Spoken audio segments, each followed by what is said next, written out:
اعوذ باللہ من الشیطان الرجیم بسم اللہ الرحمن الرحیم الحمدللہ رب العالمین وصلی اللہ علی محمد وعلی بیتہ اما بعد فاعوذ باللہ السمیع العلیم من الشیطان الرجیم بسم اللہ الرحمن الرحیم الحمدللہ رب العالمین۔ معزز ناظرین کرام، السلام علیکم۔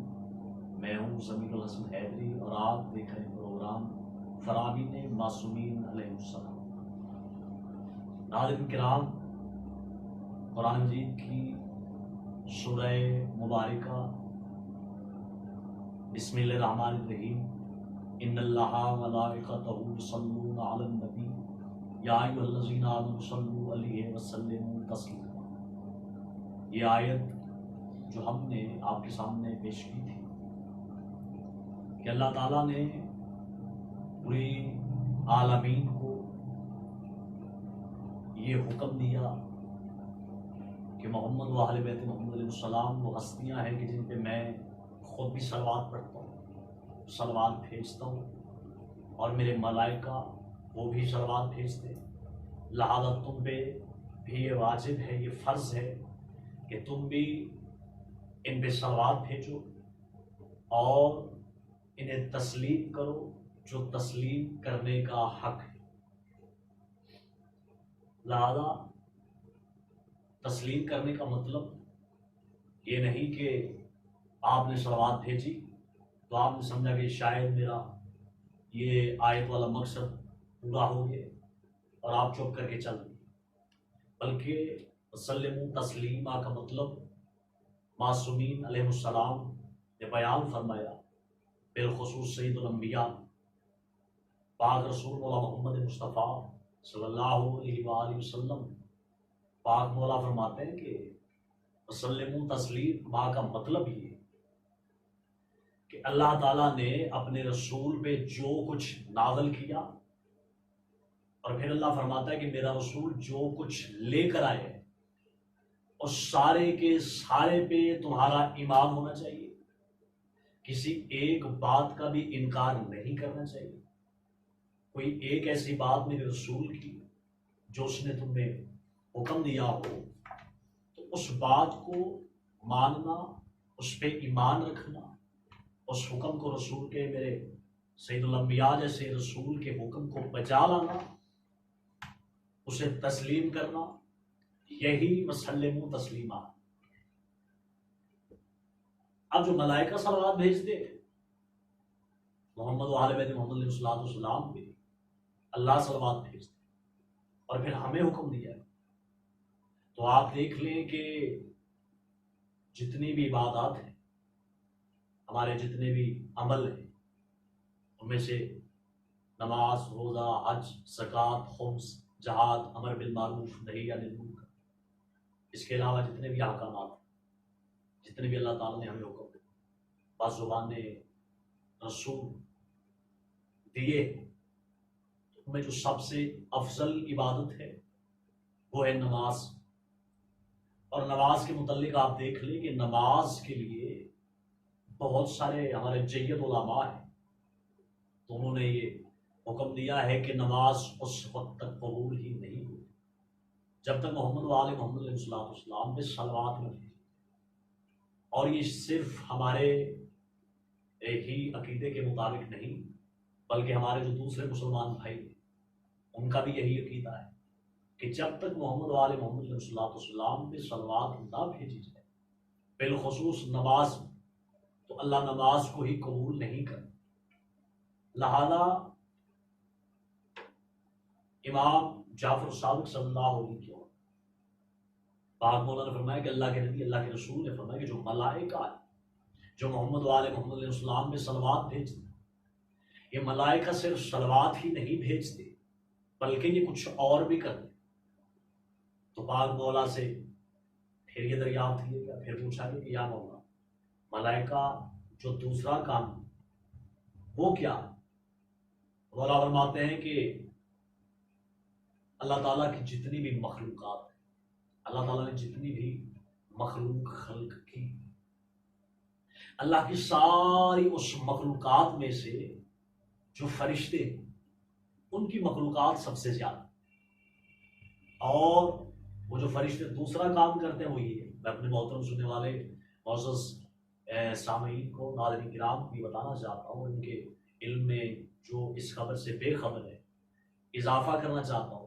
اس بات سے، اس خبر سے کہ پاک مولا فرماتے ہیں کہ اللہ تعالیٰ کی جو سب سے زیادہ مخلوق ہے فرشتوں کی، ملائکہ،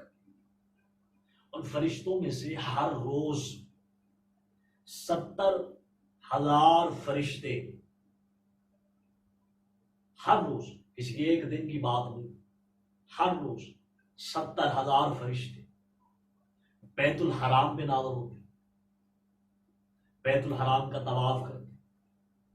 بیت الحرام کا طواف کرنے کے بعد پاک مولا فرماتے ہیں کہ پھر وہ سید المرسلین پاک مولا محمد مصطفیٰ صلی اللہ علیہ وآلہ وسلم پاک مولا کی خدمت میں حاضری دیتے. اس کے بعد امیر المومنین علی بن ابی طالب علیہ السلام پاک مولا کی خدمت میں آ کر سلام پیش کرتے. پھر اس کے بعد وہ 70,000 فرشتہ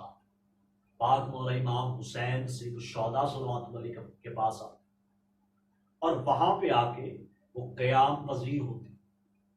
یعنی وہاں پہ آ کے وہ قیام کرتے ہیں، ٹھہرتے ہیں، رکتے ہیں، ساری رات وہاں پہ رکے رہتے ہیں.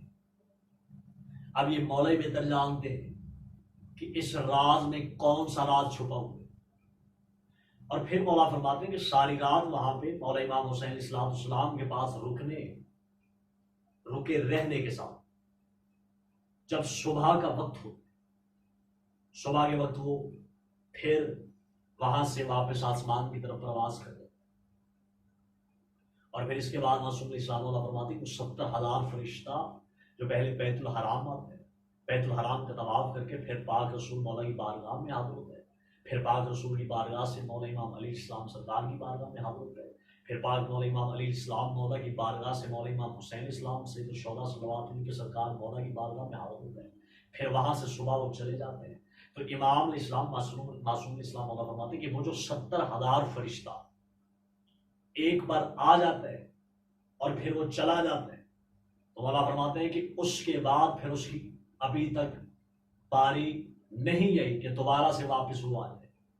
بلکہ 70,000 کی جو صفیں آتی ہے، 70,000 کا جو گروہ آتا ہے، 70,000 کی جو فرشتوں کی جماعت آتی ہے، 70,000 فرشتوں کا جو لشکر آتا ہے، مولا فرماتے ہیں وہ جو ایک بار آ جائے پھر دوبارہ اس کی باری نہیں آتی، بلکہ بدل بدل کے نئی تعداد، نئی صفیں، نئے لشکر، 70,000 ملائکہ کے 70,000 فرشتوں کے آتے. اور یہ سلسلہ معصومین صلوات اللہ علیہ مجمعین بہتر جانتے ہیں کہ یہ سلسلہ کب تک چلتا رہے گا اور اللہ تعالیٰ بہتر جانتے ہیں. اور ایک بات اپنے محترم سامعین کرام کو، ناظرین کو بتاتا چلوں کہ یہ ملائکہ، یہ جو فرشتے ہیں، اگر آپ ان کی جسامت کو دیکھیں کہ ایک فرشتہ کتنا بڑا، تو اس کے حوالے سے معصومین علیہ السلام بالخصوص پاک مولا امام امیر المؤمنین علی بن ابی طالب صلی اللہ علیہ کے مولا پاک مولا نے بالخصوص فرمایا. اللہ تعالیٰ فرماتے ہیں کہ اللہ تعالیٰ کی قدرت کے حوالے سے، اس کی کبریائی کے حوالے سے، اس کی وحدانیت اور اس کی حکومت کے حوالے سے، اس کی سلطنت کے حوالے سے اللہ تعالیٰ کی ایسی قدرت، وہ ایسا قادر ہے. اگر اس کی قدرت اور اس کی سلطنت اور بادشاہ دیکھنا چاہتے ہو تو اللہ فرماتے ہیں کہ میں تمہیں بتاتا ہوں کہ اللہ تعالیٰ کے ایسے ایسے فرشتے، اس نے ایسے ایسے فرشتے خلق کیے، پیدا کیے کہ ایک فرشتہ اگر زمین پہ اتر آئے، صرف ایک فرشتہ، معصوم اسلام پاک مولا امام علی صلی اللہ علیہ کے مولا پاک مولا فرماتے ہیں صرف ایک فرشتے کی بات کر رہا ہوں، کیونکہ سارے فرشتوں کی تعداد تو کوئی نہیں جانتا کہ اللہ نے کتنے فرشتے خلق کیے. یہ تو میں پہلے سے بیان کر چکا ہوں کہ اللہ تعالیٰ نے فرشتے اتنے خلق کیے ہیں کہ اتنی اللہ کی دوسری مخلوق نہیں جتنے اللہ تعالیٰ نے فرشتے خلق کیے. لیکن مولا فرماتے ہیں کہ ایک فرشتہ اللہ تعالیٰ کا وہ اتنا بڑا ہوتا ہے کہ اگر زمین پہ اتر آئے، زمین پہ آ جائے، تو وہ اپنی خلقت کی عظمت اور اپنے بازوں کی کثرت کے سبب سے زمین میں سما نہیں سکتا. تو جہاں پہ ایک فرشتے کی جسامت اتنی بڑی ہے، وہاں پہ اللہ بہتر جانتا ہے کہ اس کی جو لا حساب بے حساب جو اس کے فرشتے، یہ صرف محمد و آل محمد علیہ السلام جانتے ہیں، اور اللہ بہتر جاننے والا ہے۔ معزز سامعین نے کل انشاءاللہ عزیز نئی سوچ کے ساتھ، نئے پروگرام کے ساتھ، نئے فرامین آئین معصومین علیہ السلام کے ساتھ انشاءاللہ آئندہ والے پروگرام میں آپ کی خدمت پھر حاضر ہوں گے، اور دعا ہے محمد و آل محمد علیہ السلام کی سب کے اللہ تعالیٰ ہماری اس ادنا سی تھوڑی سی کوشش کو اپنی بارگاہ میں شرف کو عطا فرمائے۔ صدق اللہ العلی العظیم وصدق رسولہ النبی الکریم، والسلام علیکم۔